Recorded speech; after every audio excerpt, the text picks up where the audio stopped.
Welcome to the study. This is Professor Hemlock. Today I'm here with Theamara. For those who may not know you, please introduce yourself. Well, hi.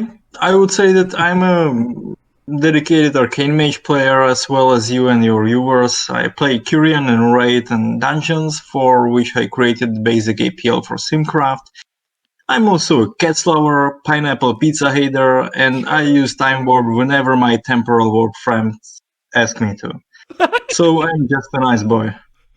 Oh no, a pineapple pizza hater? Oh, Theamara, I don't know. You Sorry. know, it's no secret. I'm sorry. Uh, Uh, I'm a big fan of I, yours. I love the Kyrian Italia build. is not too far from where I live, so I just can accept it. Oh, yeah, I love everything you do, but I don't know about this pineapple pizza debate. We'll have to bring this one up later. Bring that up in private.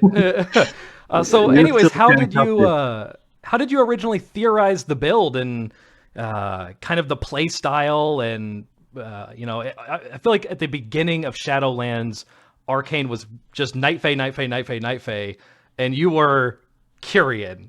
How did that kind of come to be? Okay, I will try to answer as briefly as possible. Honestly, at the beginning, I hesitated between Kyrians and Necrolords. Even at that time, I did not understand why no one jumped at the opportunity to that Radiant Spark offers thanks to its damage amplification. After all, Arcane has always been so great at using similar effects. But Night Fae was presented as the way to go. I've noticed that the Kyrian potential was still intact, so I decided to take a different approach. First, I tried to play with Bombardment, then I switched to Harmony, and over time derived the rotation that is commonly used today. After that, I came across a problem that I can't use raid bots as a simulation tool. My hypothesis was that APL at the time was overestimating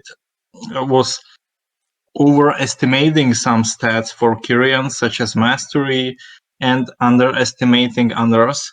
So I created the first primitive APL that helped me define the value of individual stats.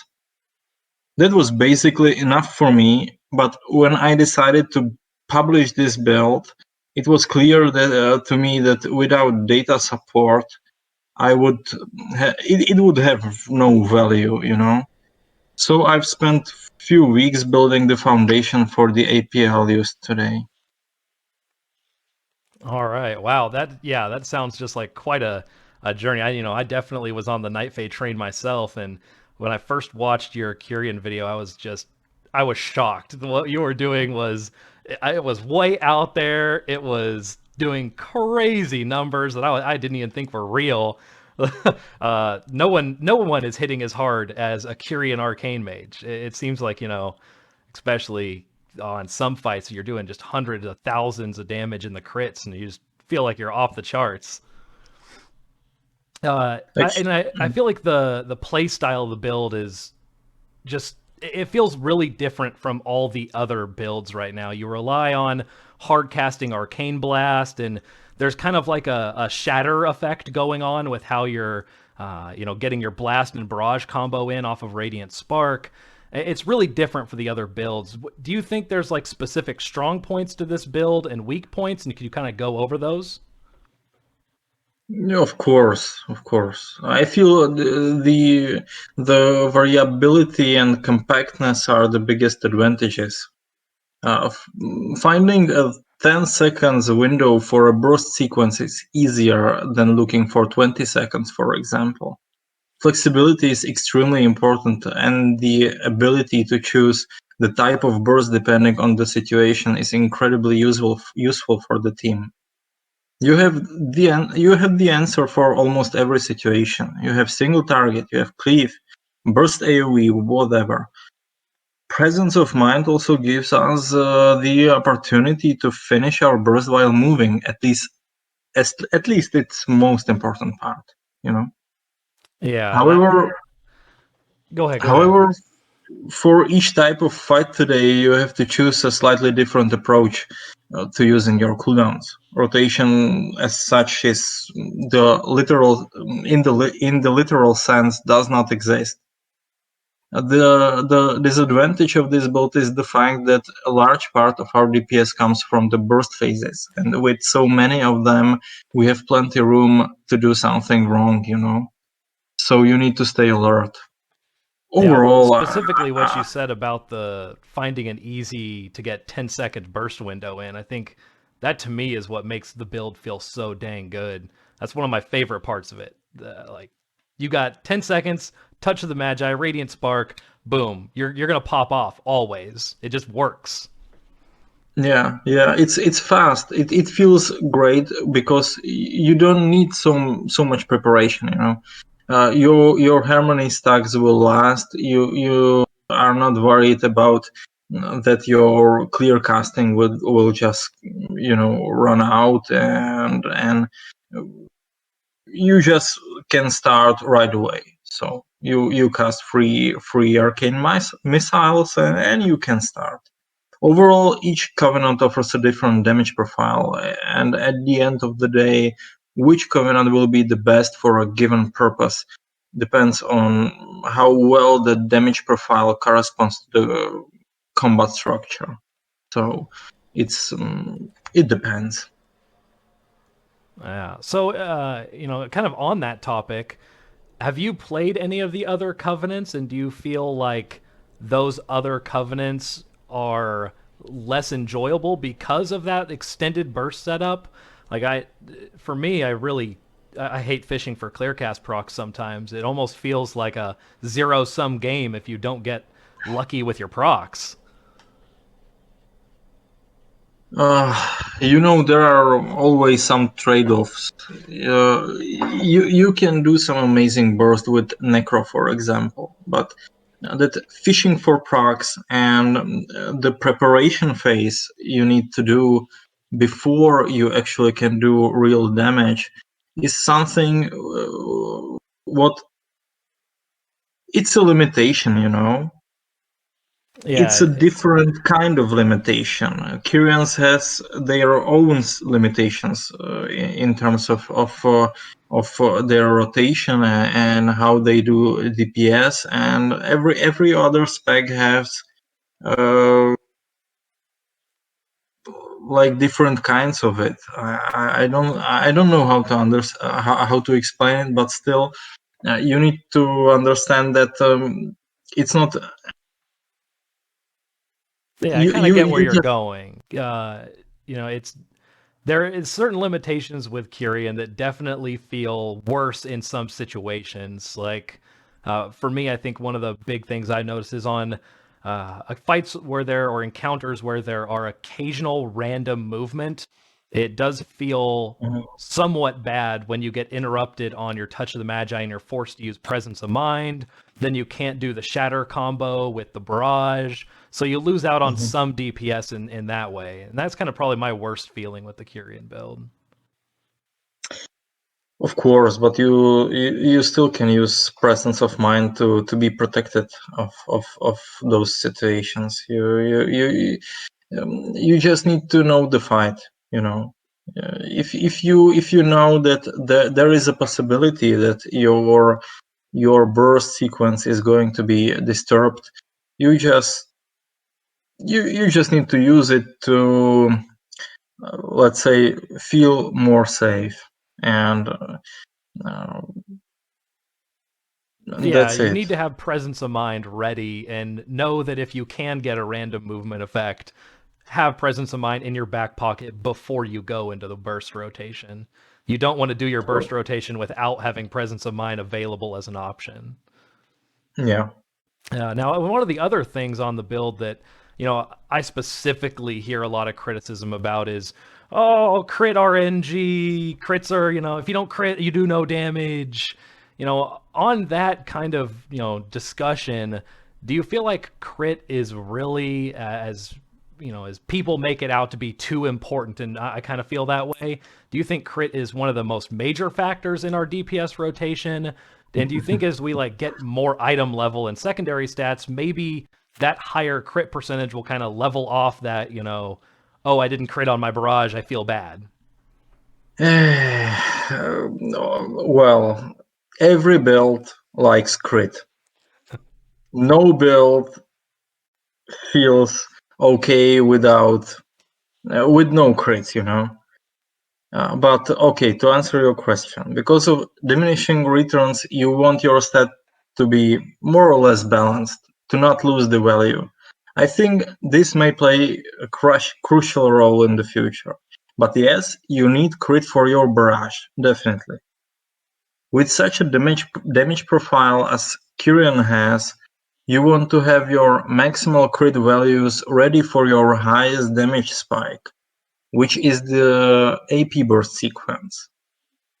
Trinkets could be great to provide it. This is why you want to have Ruby. After you get it, the crit drops significantly in value. Thanks to the fact that it is a dungeon drop, it will be available to us through the entire expansion. And the variance will decrease over time with the higher item levels and stat budgets. Yet, variance is part of every arcane spec. Only its sources could be a little different, you know. Yeah, that's actually something I never thought about. If the ruby is, since it is a dungeon drop, even at higher item levels, it's going to start offering more and more crit to the point where right now, and if you have like 20% crit and you get a 5% ruby where it offers that huge massive crit bonus, it feels like I always crit at that point. You have 60% crit rating with the ruby at optimal use, and that feels crazy when that happens. So I can't imagine if the item levels go up to 260, 270, it's going to offer you so much crit. It'll really take out a lot of need for the crit secondary stat. Yeah. That's really a great thought. It's something that I'm more excited about this. We're going to be hunting the ruby for. I hope Theater of Pain's your favorite dungeon. uh, I hate Theater of Pain. I hate it. I couldn't agree more. It's probably I think Theater of Pain is probably my least favorite dungeon design. Actually, it's not. It's for Arcane Mage, for Kyrian Arcane Mage. Is the I mean, it's not the bad dungeon for us. It's better for us than it's for fire mages, for example. But still, I so hate this dungeon. Oh man. I know, 'cause I feel the same way. When you get that first boss and all three of the bosses are packed together, you shoot up to 30 to 40,000 DPS and you're just blowing everything up. Like, yeah, the dungeon doesn't feel bad for Arcane. It just feels bad as a dungeon. There's so many Yeah. boss mechanics and there's so many bosses that, if I feel like the timer on it is really tight. And if you wipe once, especially when you're going to the Lich boss, where there's all those dang portals, you have so much time wasted just getting reset. So it's super punishing in that sense. Yeah, that's true, but Arcane Mage is really useful there. With the Portal Guardians, you can just nuke them down.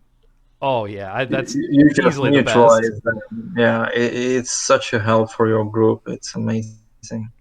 Yeah, that's what the Kyrian build, that feel that it has, like, okay, when you're on that Portal Guardian phase where there's the two Maguses and the Bone Skeleton guy, and they're casting spells where the group wants to single target those down, you can still damage the portal holders, and then you still AoE all the other ones, so you kill everything. It just Yeah. feels so right. I really Just love needs that more aspect. Now, you're like you're the theory crafting master. I bow down to your knowledge of theory crafting and sim work, and you do so good at this. I kind of want to ask you, do you have any, is there any potential builds out there that you think might also be new and different to try out? Talent setups we haven't used yet? I've always been a big fan of Supernova. I wish Orb was baseline so I could play with Supernova. I really it makes me mad that I don't have Dragon's Breath. Supernova is like Dragon's Breath. Is there a build where maybe that could work, or something like Siphon Storm Legendary? Give me your insight here. I agree. There is absolutely some hidden potential there. It's possible that we can find some other builds that will work in the future, at least. I think that Siphon Storm could work great with Ventier, for example, especially in the future, because the power of the Siphon Storm will grow with the basis for calculation. This means the more intellect you have, the more we would benefit from it. The mirrors and evocation are on the same cooldown, and with Arcane Prodigy Conduit effect, this directly scream for the lineup. I feel there is a huge potential for some incredible single target DPS. I just never have thought of that either. It actually, you'd have minute and a half mirrors, minute and a half AP, and minute and a half evocation, so you could almost enter, I like the traditional rotation when you blast your opener, you drop rune, and you're kind of farming your clear cast procs, And burn you are all of your also mana. you also know that you will have your clear cast because of the changes for the mirrors. Yeah, so you kind of guarantee that you can evocate into having mirrors touch of the Magi AP and then just absolutely decimating a target with all Yeah. that intellect bonus. And that kind of, do you, because you don't play Orc, so I always, I'm a big fan of Orc because the racial gives you more int. Do you think there's is Nightborn the next play, or are you just a fan of the Nightborn race? I'm just role playing a little bit. I just take it as a game, and I'm not hunting for the 300 DPS in the simulation. Orc is better. Orc is better for single target also. But uh, but Nightborn is not so far behind. So I just choose. I want to play a class and a race that I enjoy, just to play it well. If you enjoy what you are doing, you will do it. You will do it well, and those 100 DPS it doesn't matter at all. In fact, Yes, I feel totally the same. That's kind of, I think one of the big key things about all of people that play Arcane is we don't play it to be the absolute best, even though we're gonna try our asses off to be the best. And it feels good when you beat DPS fire mages in raid fights or in dungeons. But yeah, you want to play what you want to play, and that's kind of that's kind of what I think there. How do you? Is there any way that Supernova could kind of come into our talent selection? What's the real drawback of Supernova versus Orb right now? hmm.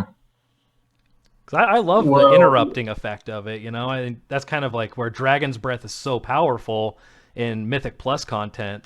I want to have supernova that will feel. never the supernova will never defeat the dragon's breath, because the dragon's breath has a cone effect. Mm. Your supernova is just a single target effect. So yes, you can snipe the mob that is casting, or you can interrupt the important cast. But still you will lose another important spell like Arcane Orb. Arcane Orb is incredibly strong right now, so it's just it's a good effect, but right now there is no way you can make this trade-off. Yeah. Sadly, it's not possible. The generation you get from charges and then the damage Yeah. it does is really strong. It just feels like such a powerful ability. Oh, I'm sorry. I just need a little time to formulate Yeah, the. no, there's the language barrier is understandable here. Yeah, I it's not easy for me. It's not my language. I know what I want to say, but I cannot formulate it the way that I will be happy with. yeah. Well, how about maybe we'll do another one, another interview later where we can give you more time to think about more questions. I'd love to have you back on. I really want to thank you for even being willing to do this. I know the language barrier is definitely something that makes this type of discussion much more difficult. And for those who are not following Theamara's channel, there will be a link in the description of this video to his channel. Please, please, please subscribe to his channel, watch his videos. This guy's a freaking nerd. He does amazing work for the Arcane community, and if you aren't paying attention to that, you're missing out on great videos. So again, thank you for being here, Theamara, and we'll end it there.